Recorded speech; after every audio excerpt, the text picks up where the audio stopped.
is one of the largest organizations in the world for IT certifications. They provide entry-level certifications, certifications for networking, security, data analysis, AI, and so much more. If you're just getting into the world of information technology, then you're probably seen the A+ certification mentioned. The A+ certification is commonly mentioned when you're at the starting point of your information technology career. And as you probably already found, the A+ is often a prerequisite for getting that first job or moving up to a better job in information technology. And even if you're not working on earning your certification, you can use this A+ course to teach you about hardware, networking, security, and operating systems. It's a great way to extend your knowledge in technology and learn a lot more about what's happening under the hood of our computers. CompTIA is the Computing Technology Industry Association, and it is one of the largest providers of IT-related certifications. CompTIA members include resellers of IT equipment, distributors, manufacturers, and training centers. In the world of technology, we used to have separate certifications for every single computer manufacturer. CompTIA was able to take all of those different skill sets and bring them into one single certification that would apply across all of those different companies. And these certifications would apply regardless of where you might be in the world. CompTIA has a worldwide reach to over 100 countries, and you'll find that their certification exams are provided in many different languages.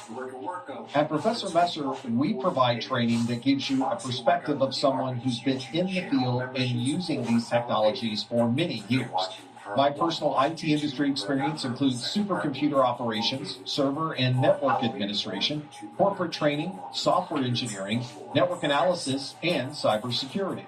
I personally publish books on general IT topics, networking, security, Cisco, Microsoft, Linux, and many others. And the CompTIA certifications that I have earned sit alongside the certifications that I've earned from many other organizations in the IT industry. This training course focuses on a specific version of the A+ certification.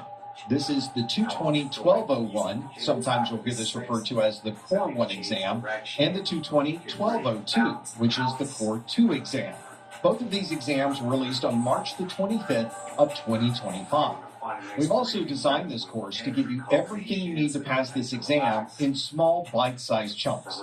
Instead of watching one single video that goes on for hours, we focus on one or two individual topics and give you information on what you need to know about that specific information. You can then decide to watch another video right after that, or come back at a different time and continue your studies. And this is a complete course that covers every single topic from the official CompTIA exam objectives. CompTIA has listed hundreds and hundreds of topics that you need to know, and this course includes every single one of those topics. There's nothing hidden behind a paywall or anything that we're holding back. You can simply visit our YouTube channel or our website and watch every minute of every training video. Our goal is to provide you with all of the skills you need to be able to get that first job in the IT industry or move up into a better job in the IT industry.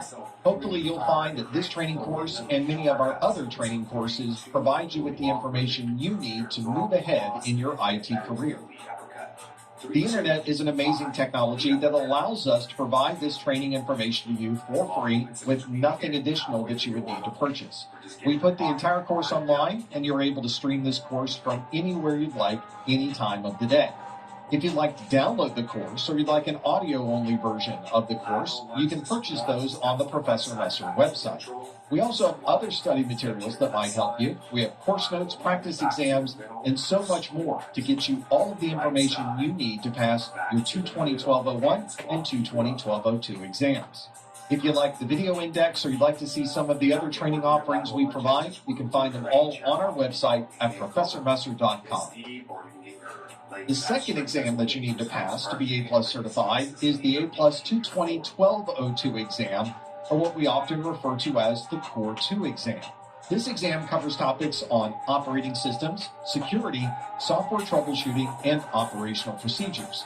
Again, this is a 90-minute exam, and you could get a maximum of 90 questions.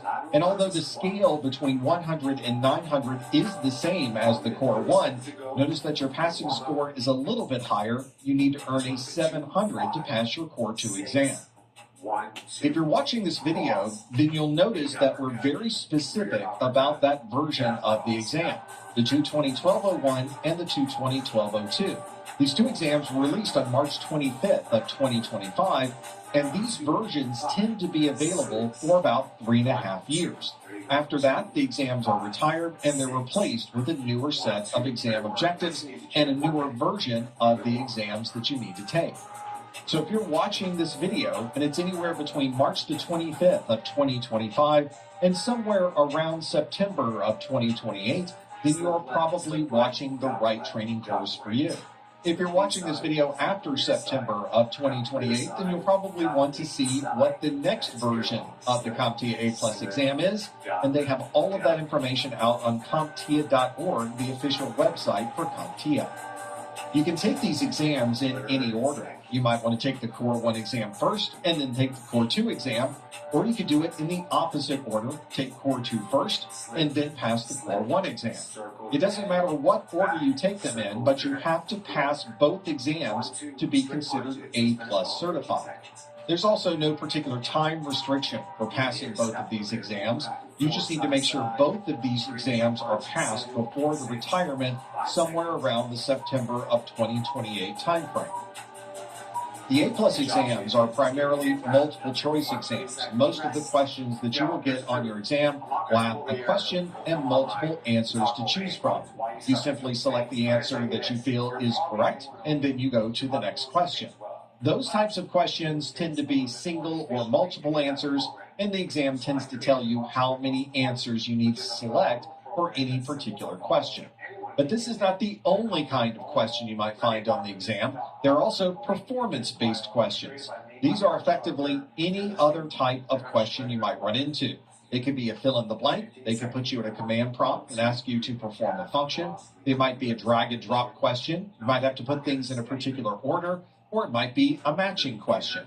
Anything that is not multiple choice can automatically be categorized as a performance-based question. This means that CompTIA may ask you about anything that's on the official exam objectives, and they might ask you in any format that they like. You'll commonly see a handful of performance-based questions at the very beginning of your exam, and then the rest of the exam tends to be multiple-choice questions. Fortunately, both the multiple-choice questions and the performance-based questions are both based on the topics that are contained within the official A+ exam objectives. If you have those exam objectives and you know every one of the bullets that's listed in that very comprehensive document, then it really doesn't matter how they ask the question. You will absolutely know the answer, and you'll be able to get through either the multiple choice questions or the performance-based questions without any problems. If you're starting your studies, one of your first stops should be to get the official CompTIA exam objectives. You can find these on the CompTIA website at CompTIA.org, or you can use the link on our website, which is professormesser.com/objectives. We think that your best strategy for learning all of these topics is to get as many different kinds of training materials as possible. This WRAP strategy gives you a set of guidelines that you can use to optimize your training process. Let's start with the W in WRAP, and that stands for watching this video course.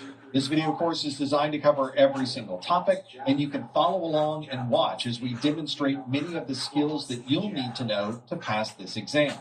The R stands for reading a good book. We think our training course is a great way to learn, but you can also get a lot more detail from something that might be written down. So having a good book to go along with your video course is a fantastic combination, and we would recommend looking at our list of curated books that's on our website, or to find a good book that you would like to use for your A+ studies. Once you go through a video course and you've read some of the information in your book, you might want to apply this information with some labs. You might want to follow along with us as we're demonstrating things in our videos, or you might want to use a set of curated labs that we have on the Professor Messer website.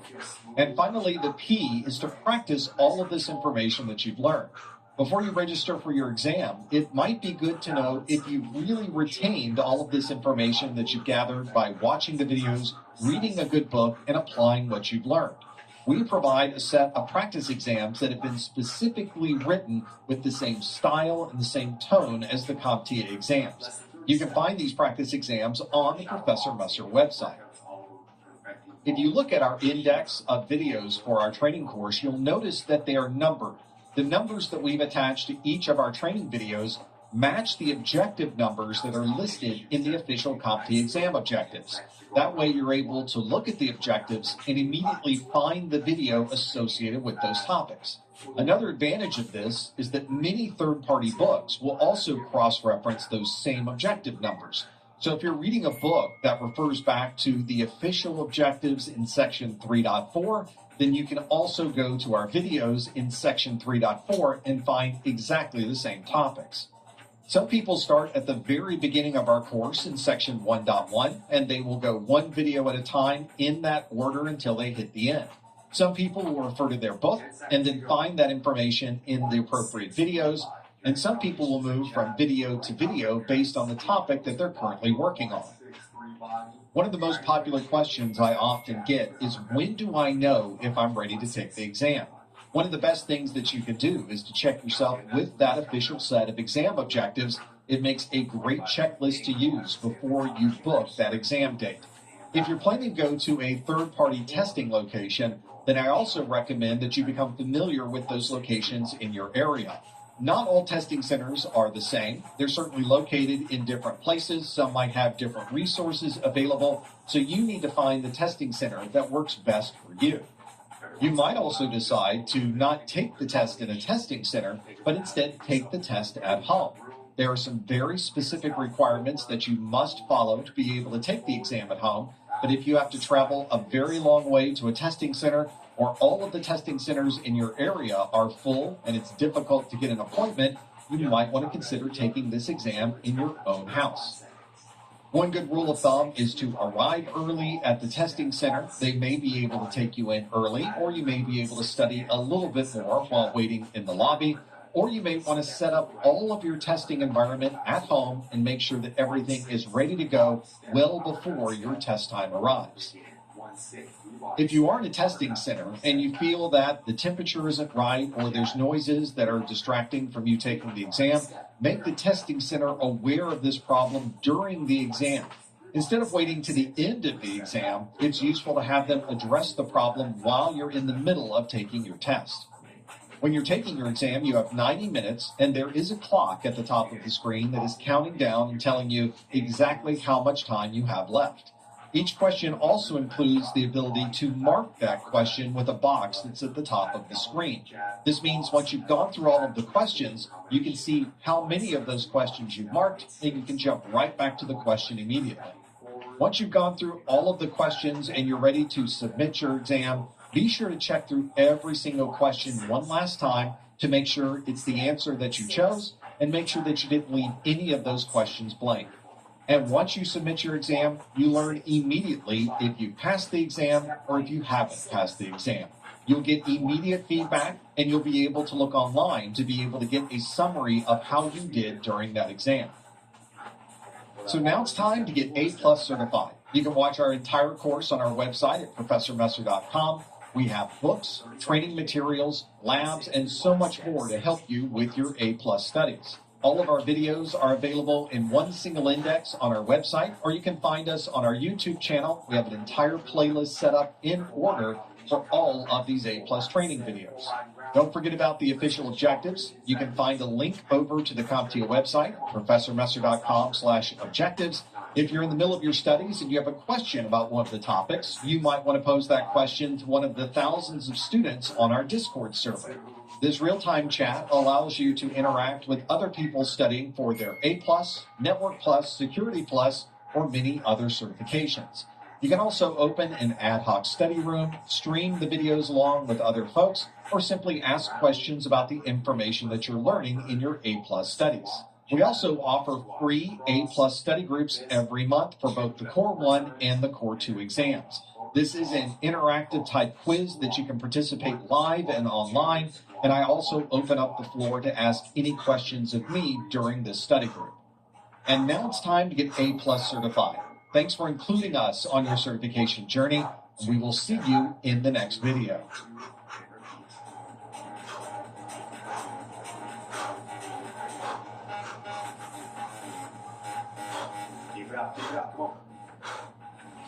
The laptop has become the standard computing platform for almost anyone who's mobile. Is that the next that's one? Mostly because you're able to fit so much technology into such a small place. But there is a trade-off when it comes to troubleshooting or dealing with these very small components inside of a laptop computer. It is built to very precise specifications, and therefore it requires a very precise form of troubleshooting. You'll find that certain laptops are much easier to work on than others. Some have been engineered so that you can get inside of the system and replace memory or storage devices.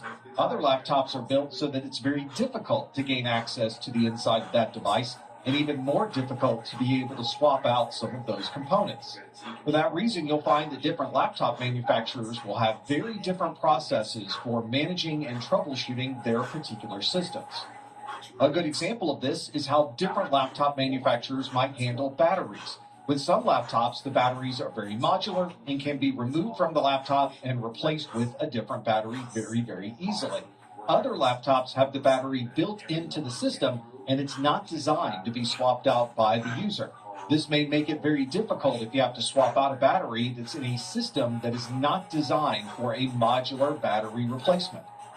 You'll generally find two different types of batteries being used in our laptops. One is a lithium-ion, and the other is a lithium-ion polymer. Both of these are designed so that they don't have the traditional memory effect that we had with older battery technologies. This means you can recharge the battery at any time and not worry that you're affecting the overall capacity of that particular battery.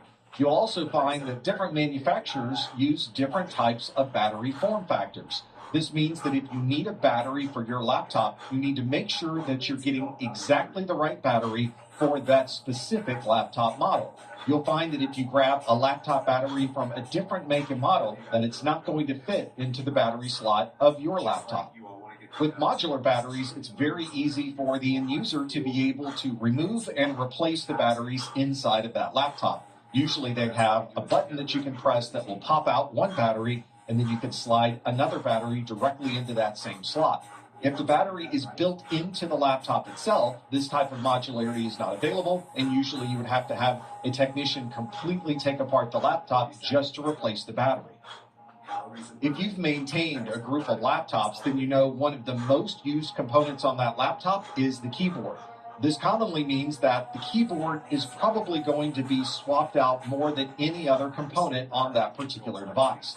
Fortunately, most laptop manufacturers make this process relatively easy. You can usually remove a bezel on the laptop or a few screws, and the laptop keyboard will pop out as a single unit. It very often is connected to the system board of the laptop using a ribbon cable. There's usually a connector on the end that allows you to easily disconnect and then reconnect a new keyboard. If you do have a user that is having problems with their laptop keyboard, or you'd like to perform some diagnostics of that keyboard, you could plug in an external USB keyboard to see what the results might be. This might allow you to work around problems that may exist in the laptop's primary keyboard, and it can also help you troubleshoot whether the problem is with the hardware of the keyboard itself or with the operating system inside of the laptop. Laptop keyboards are designed to be compact so that you can fit everything that would be on a regular size keyboard inside of a very small space. Often there will be special keys available, such as a Windows keys or a function key that can be used simultaneously with other keys on the laptop to perform secondary functions. And if the laptop is wide enough, you may find there's enough room to have a numeric keypad built into the laptop itself, extending the functionality of this portable platform. You may find that the problem you're having is not with the entire keyboard, but only with one key or key count on the keyboard. This means that you may need to replace a single key on that keyboard. On desktop systems, these keys are relatively robust. You can work with them to remove a keycap and replace the keycap relatively easily. But on a laptop, these keys are often very fragile, and you have to take special care to make sure that you don't damage the keys as you are replacing them. Make sure you follow the instructions from the manufacturer so that you don't damage anything that may be underneath that keycap. There are different components that are used across different laptop keyboards, and as you can see, it's a very delicate device that can be very easily damaged. So make sure you follow those instructions. You'll have no problem replacing that keyboard component. Because laptops obviously have a relatively smaller form factor than something we would use on a desktop, that means that we also have the internal components with a smaller form factor. An example of this would be the memory that we use inside of our laptop, which is a smaller form factor than what you would find on a traditional desktop motherboard. We refer to this dual inline memory module in a laptop as a small outline dual inline memory module, or SODIMM.